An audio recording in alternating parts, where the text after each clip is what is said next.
Ciri-ciri karya ilmiah. Yang pertama yaitu objektif, yang artinya menampilkan fakta dan data berdasarkan kenyataan.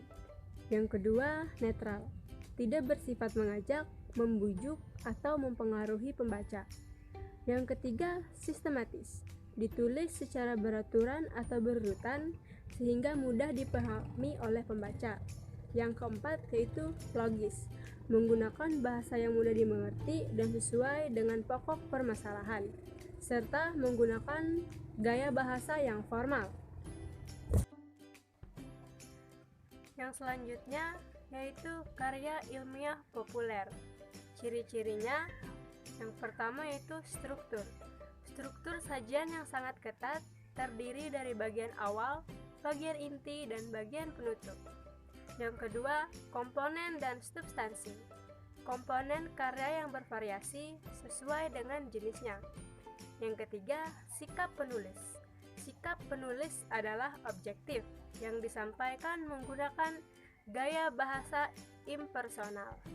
Bentuk karya ilmiah populer terdiri dari artikel, esai, dan feature. Kemudian yang selanjutnya, karya non-ilmiah. Karya non-ilmiah adalah karangan yang menyajikan fakta pribadi tentang pengetahuan dalam kehidupan sehari-hari, bersifat subjektif dan tidak didukung fakta umum, dan menggunakan gaya bahasa yang tidak formal.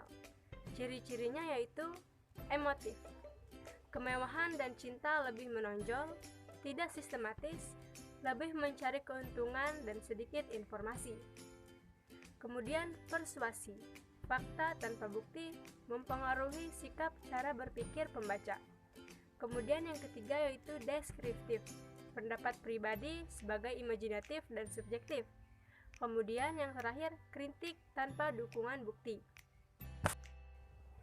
Macam-macam karya non-ilmiah. Yang pertama, dongeng, merupakan suatu kisah yang diangkat dari pemikiran fiktif dan kisah nyata yang mengandung moral hidup. Kemudian yang kedua, cerpen, suatu bentuk naratif fiktif. Yang ketiga, novel, sebuah karya fiksi prosa yang tertulis biasanya dalam bentuk cerita. Yang terakhir, drama, bentuk karya sastra yang memiliki bagian untuk dimainkan perannya oleh aktor. Kesimpulannya, perbedaan karya ilmiah populer, dan karya non-ilmiah, yaitu karya ilmiah merupakan pembahasan suatu penelitian dan bersifat metodis dan sistematis, serta tulisan yang menggunakan ragam bahasa ilmiah. Sekian video dari saya, atas kurang dan lebihnya saya mohon maaf. Terima kasih.